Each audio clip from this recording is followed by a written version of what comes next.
Hello, my name is Rimma, and I'm so glad today to be with you. When we previously spoke with Eva, she told me that I might share anything what's on my heart, and that's so precious. I just wanted to say that I keep staying here in Ukraine, and I keep finding ways to teach my students and to volunteer. In the summertime, when we were about to start the new school year, I thought, what would be a good theme for this year? And I thought about a theme, you are a hero.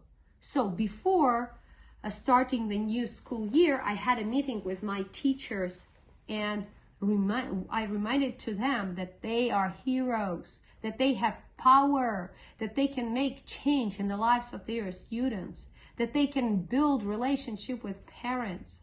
I spoke also to the parents and encouraged them to be heroes in the lives of their students.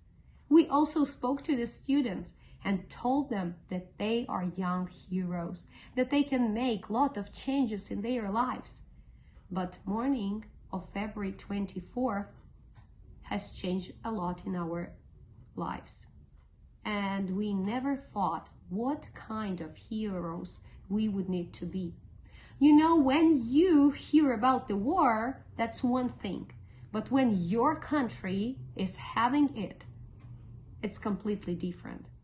No kind of media can show you the real situation and what is here going on. What are Ukrainian people facing daily? The children who are being killed, the families who need to leave their homes, innocent people who have no way out. But we know that we will go through all that. And we as educators and teachers would try to find the ways how we can continue teaching and continue doing what are we heroes in. And you know, during this month, there were some things which I notice are very, very important in our teaching. Today, I would like to share just 5 of them. 5 things which will be not new for you, but which are so important for the kids. So the first thing I would like to talk is about communication. Communication has been lost between a lot of relatives, friends, children, and their parents, because a lot of people, they were without connection or they had to leave to the other country. To restore the communication, you have to build this relationship, to build the connections. So now, when you have chance to have your lessons, involve some activities where children would find out about each other, where they could speak to each other, where you could also have some personal time with each student. And when there would be hard times, the students could communicate with you. Also, a lot of Ukrainian children, they spoke on chats to each other. The teachers kept chatting with the parents, and this was how the communication was still going on. And some of them had to reconnect. And the first thing I did for the parents of our school in the first days, I think on the second day, I recorded the video and I told them that wherever they go around the world, they could still get in touch with us. I am still their teacher. I'm still concerned about how are they doing. Also, we could communicate and become stronger with the teacher colleagues. And because of this, even this marathon is here going on. The other thing, how communication has helped us, is that we could communicate to a lot of parents and colleagues, partners and colleagues around the world. We got in touch, we supported each other, and it was a great help for us in the beginning. The second thing I would like to talk about is relationship. So communication and relationship. Relationships are just crucial during the war. The worst thing is to be left alone. So students, they need their parents. Parents, they need teachers. But teachers, they also need someone who would support them. Psychologists call it like an umbrella principle. We need someone. We as human beings need each other. And so we as teachers, we have to create close relationship with our students. So when they would have a need, when they will be under the stress, or like now our kids, they got a trauma, we could help them. We could be near and show that they are not left alone. What did we do in our school? For that, before switching to offline, we let the kids one day come here to our school. Our school was open all day long, and they could just come here and spend their time here in the classroom where they used to come. And you know what? This was so important. Kids could just come, hug their teachers, and do in the classroom whatever they wanted. I mean, like they could express themselves. Some of them were drawing, some of them were doing some crafts, some of them enjoyed playing some games they played previously. Some sang some familiar songs, which they usually sang here in the classrooms, but they felt that somebody takes care of them. They are needed. And this step was very, very important before switching to education, coming back to it. And the third thing I would like to talk about is routines. War causes chaos in our life. First days of the war, I could not even sleep, I didn't want to eat, and I did not have a schedule like I usually have in my life. And the faster you turn back to the routines you have, the faster you could see that the life is going on, that there is still so many things that could be done. And that's why it's so important to develop routines in your daily classroom life. Just now, scan your class, see what can be done about that. Maybe there are some classroom management issues which could be done better. Maybe you could do some practical strategies in another way, and which would work better with your kids. Just practice that daily. Improve your daily routines with your students step by step. And you know what it helps? It helps to feel the power. It helps to feel that you are on the same page with your students.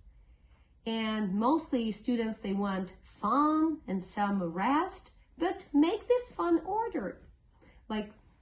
And what is a good help for me, and what helped us when we got back to our lessons after the war has started, it was whole brain teaching activities. You can Google and find a lot about whole brain teaching.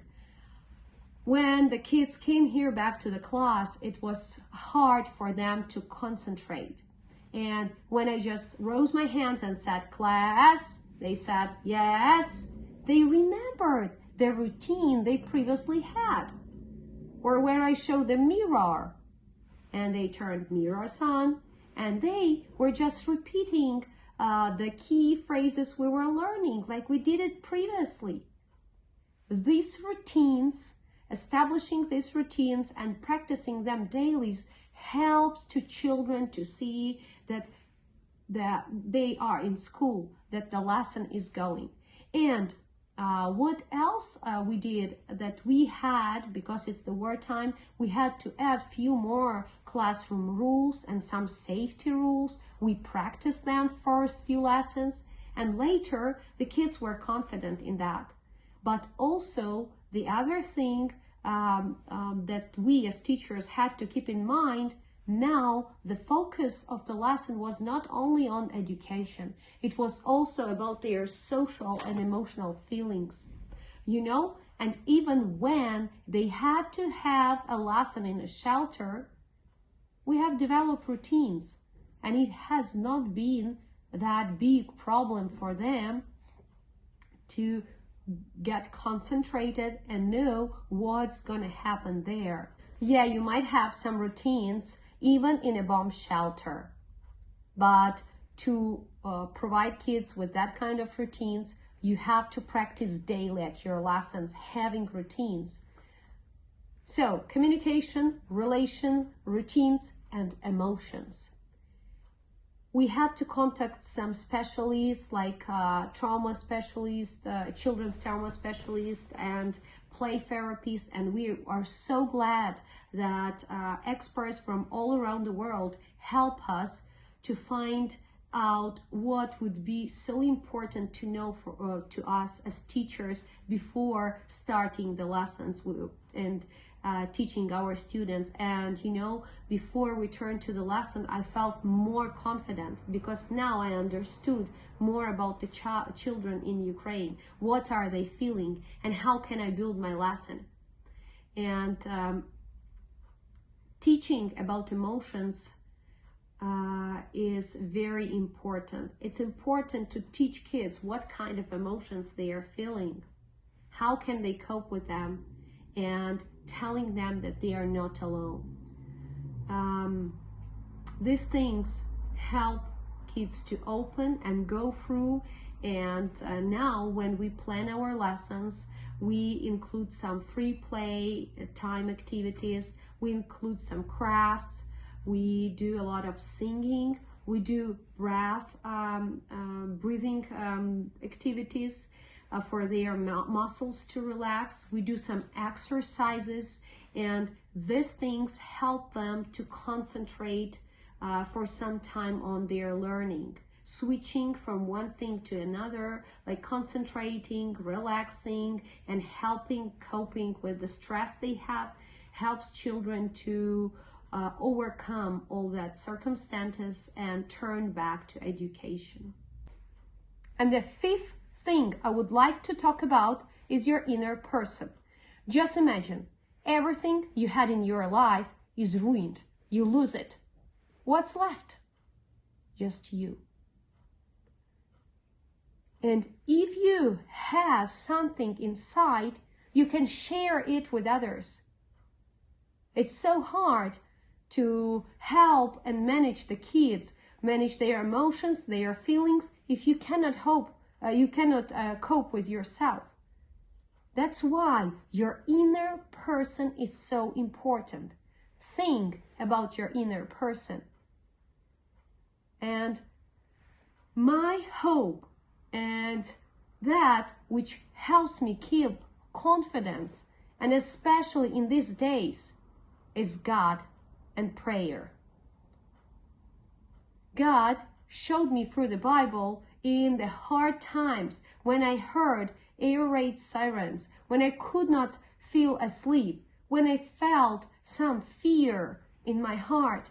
He showed me through His words that I am not alone. He is taking care of me. And it was so encouraging. And you know what? Now, instead of wasting my time on fear, I can spend this time helping others and showing love to them. I don't know what kinds of situations you are facing now in your life, but know that you have power. You are not alone. Think of your inner person. And I hope you never know what is a war. May God bless you.